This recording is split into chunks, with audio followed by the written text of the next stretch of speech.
Nepal, China, Tibet సరిహద్దు ప్రాంతంలో వినాశకరమైన ఆకస్మిక వరదల ముంచెత్తడంతో ఆ ప్రాంతం రూపురేఖలు పూర్తిగా మారిపోయాయి. ఈ ఘోర విపత్తులో స్థానికులతో పాటు పలువురు పర్యాటకులతో సహా వందలాది మంది గల్లంతవ్వగా సహాయక చర్యలు ముమ్మరంగా సాగుతున్నాయి.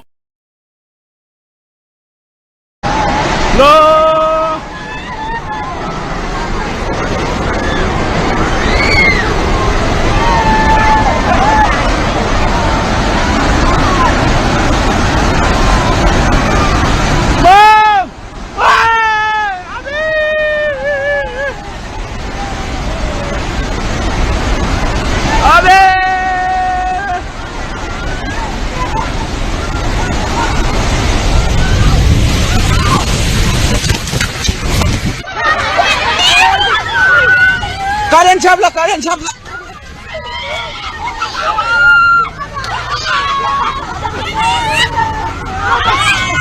Kalian siapa? Kalian siapa? Kalian siapa? Kalian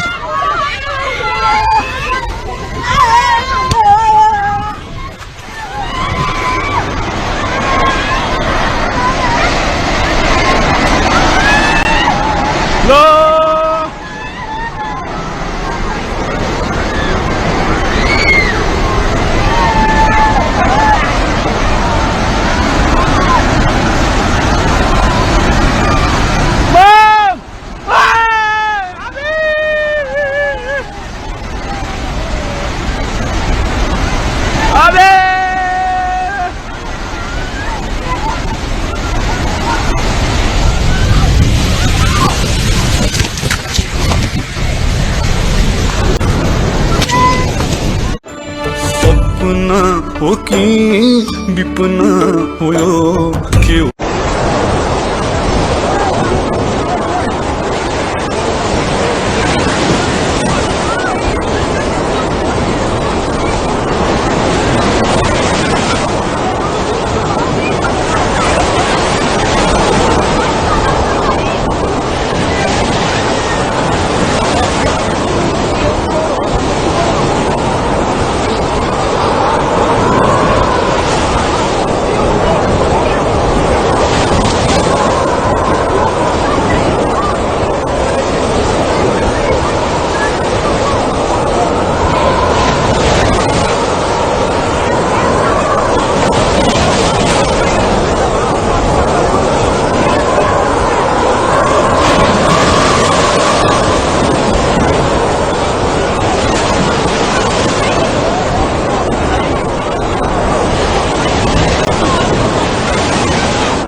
पुरै तिमीले आमा लाइट लाइट यो चाहिँ है गाइस यस्तो लाइट छ ओहो पुरा ड्याम फुटेर आयो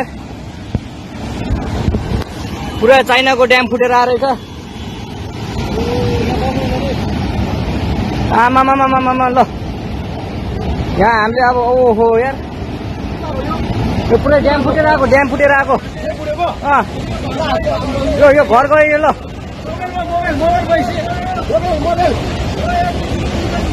ल त्रिशुली बजारै गयो यार ल गयो यार ओ ए सिलास यता आऊ यता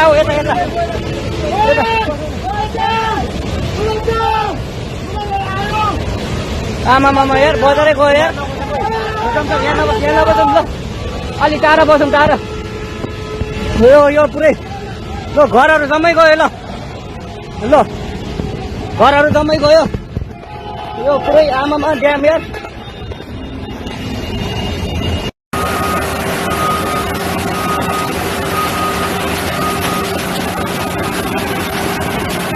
ఆ పిల్లల మీద రేవంత్ రెడ్డి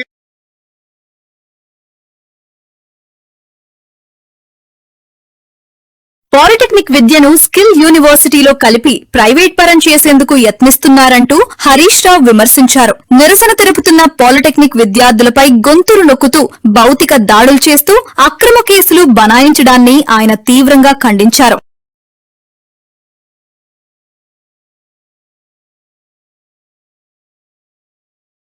పిల్లల మీద రేవంత్ రెడ్డి గారు అత్యంత కర్కశంగా ఆ పిల్లల గొంతు బిసుకుతా ఉన్నారు. ఆ పిల్లల మీద అక్రమ కేసులు బనాయిస్తా ఉన్నారు. ఆ పిల్లల మీద భౌతిక దాడులకు పాల్పడతా ఉన్నారు. నేను అడుగుతున్నా రేవంత్ రెడ్డి, ఆ పిల్లలేమన్నా టెర్రరిస్టులా? ఆ పిల్లలేమన్నా సంఘ విద్రోహ శక్తులా? ఆ పిల్లలు తమ భవిష్యత్తును నాశనం చేయొద్దని, మా భవిష్యత్తు స్కిల్ యూనివర్సిటీలో కలిపి మీరు చెలగాటమాడొద్దని ఈ ప్రభుత్వంతో పోరాటం చేస్తున్నారు. ఇలా పిల్లలు రాష్ట్ర వ్యాప్తంగా బాధపడతా ఉన్నారు. ముఖ్యంగా ఈ రేవంత్ రెడ్డి విద్యాశాఖ మంత్రిగా ఉండడం మా దౌర్భాగ్యము. రేవంత్ రెడ్డి ఈ మధ్య మాట్లాడుతూ ఇంజనీరింగ్ విద్యార్థులంతా కూడా క్రిమినల్ వేస్ట్ అని మాట్లాడినాడు. అదే విద్యార్థులు ఏమంటున్నారంటే రేవంత్ రెడ్డి రాష్ట్రానికి ముఖ్యమంత్రి కావడం అంతకంటే క్రిమినల్ వేస్ట్ అని ఇలా విద్యార్థులు మాట్లాడుతున్న పరిస్థితి ఉన్నది. రేవంత్ రెడ్డి గారు ఇలా మమ్మల్ని ఎందుకు అరెస్ట్ చేశారు? మేము వరంగల్ పాలిటెక్నిక్ కాలేజీకి వెళ్లి ఆ పిల్లలతో మాట్లాడడం వల్ల మీకు వచ్చిన ఇబ్బంది ఏంది? ఆ పిల్లల బాధలు మేము వినడం వల్ల మీకు వచ్చిన ఇబ్బంది ఏంది? మీకు ఎవరు చెప్పినారు స్కిల్ యూనివర్సిటీలో కలపని? ఎవరైనా దరఖాస్తు ఇచ్చిందా? అసలు what is skill university? Skill university PPP model, public private participation తో స్కిల్ యూనివర్సిటీ ఏర్పాటు చేసినారు. స్కిల్ యూనివర్సిటీకి గవర్నమెంట్ తో సంబంధం లేదు. ఇవాళ రాష్ట్రంలో ఉండే ప్రభుత్వ పాలిటెక్నిక్లను తీసుకుపోయి స్కిల్ యూనివర్సిటీలో కలపడం అంటే ప్రైవేట్ పరం చేయడం. ఆ పిల్లల్ని ఆగం చేస్తున్నావు. ఇలా పాలిటెక్నిక్ పిల్లలు 15,000 ఫీజు కడితే చదువు అయిపోతుంది. రేపు ప్రైవేట్ లో కలిపితే 5,000 సంవత్సరానికి, 3 ఏళ్లకు 15,000. రేపు మీరు స్కిల్ యూనివర్సిటీలో కలిపితే అడ్డగోలుగా ఫీజులు పెంచితే ఆ పిల్లల భవిష్యత్ ఆగం కాదా? ఏఐసిటి అనుమతితో వాళ్ళు పిల్లలు చదువుతున్నారు కనుక ఇంజనీరింగ్ లో సెకండ్ ఇయర్ డైరెక్ట్ గా పోయే అవకాశం ఉంది. రేపు నువ్వు స్కిల్ యూనివర్సిటీలో కలిపితే వాళ్ళ జీవితాలు ఆగమైతాయి. ఇవాళ polytechnic is different, ITI is different. నీకు అవగాహన లేక ఐటీఐ తో పాలిటెక్నిక్ లను కలపడం వల్ల పిల్లల జీవితాలు ఆగమైతాయి.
తెలంగాణ బ్రాహ్మణ పరిషత్ చైర్మన్, వైస్ చైర్మన్ పదవులకు ఏపీకి చెందిన వారిని నియమించడాన్ని తెలంగాణ రక్షణ సేన తీవ్రంగా ఖండిస్తోంది. స్థానిక బ్రాహ్మణుల నైపుణ్యాన్ని అవమానిస్తూ బెదిరింపులకు పాల్పడుతున్న పరిషత్ చైర్మన్, వైస్ చైర్మన్లను ప్రభుత్వం తక్షణమే తొలగించాలని డిమాండ్ చేశారు.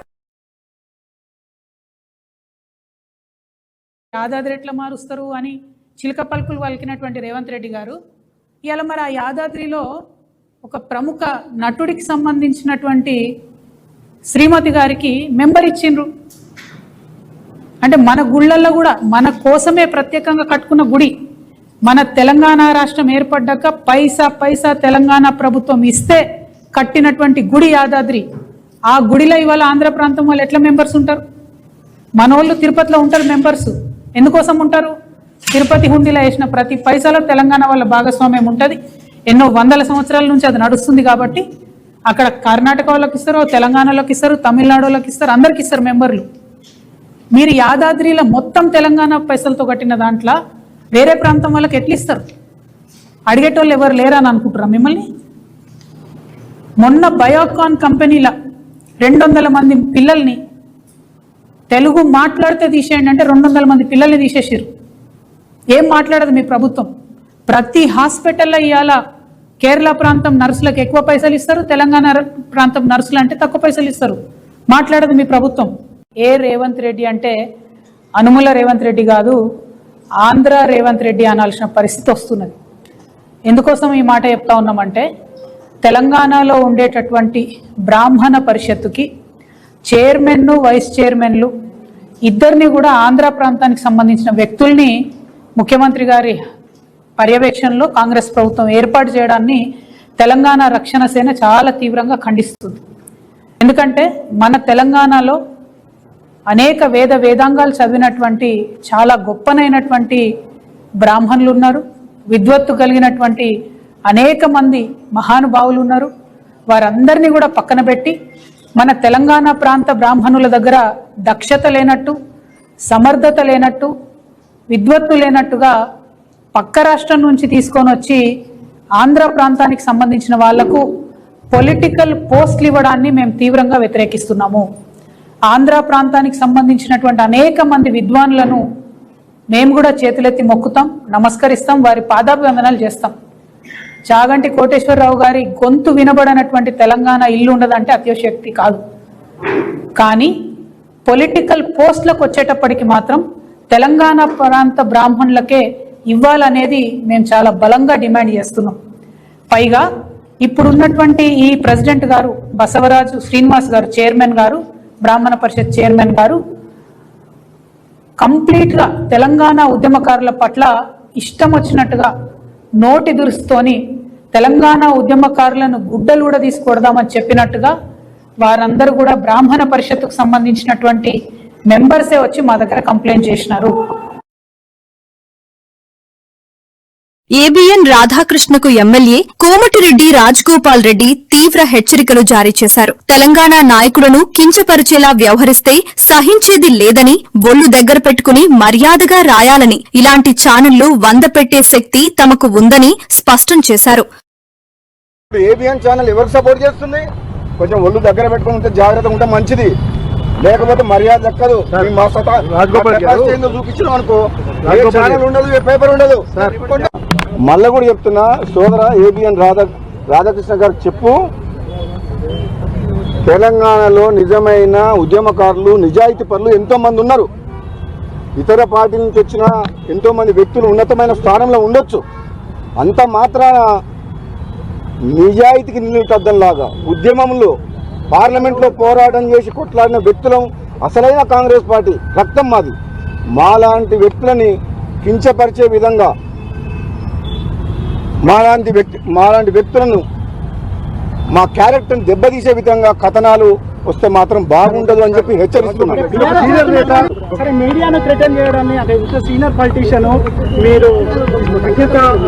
మీడియాని నేను మీడియా అంటే నాకు గౌరవం ఉంది, జర్నలిస్టులు అంటే గౌరవం ఉంది. కానీ మీడియా ముసుగులో తెలంగాణలో మాలాంటి రాజకీయ నాయకుల్ని కించపరిచే విధంగా, మా వ్యక్తిత్వాన్ని దెబ్బతీసే విధంగా ఏదైనా ఆంధ్ర మీడియా ఛానళ్ళు వాళ్ళ మీడియా ముసుగులో మమ్మల్ని బలహీనపరిచే విధంగా ప్రయత్నం చేస్తే మాత్రం మంచిది కాదు అని ఎవరికి చెప్తున్నా అంటే, ఎవరైతే చేస్తారో అందరికి చెప్పట్లేదు, అందరు మీడియా వాళ్ళు చెడ్డ వాళ్ళు అంటలేను. కానీ ఎవరెవరు చేస్తుండ్రు, కొందరు వ్యక్తుల గురించి పనిచేస్తారు వాళ్ళు, కొందరు వ్యక్తిని బలంగా తయారు చేసేందుకు నిజాయితీ పరులైన నాలాంటి వ్యక్తులను కూడా బలహీనపరిచే విధంగా కొన్ని ప్రయత్నాలు జరుగుతున్నాయి.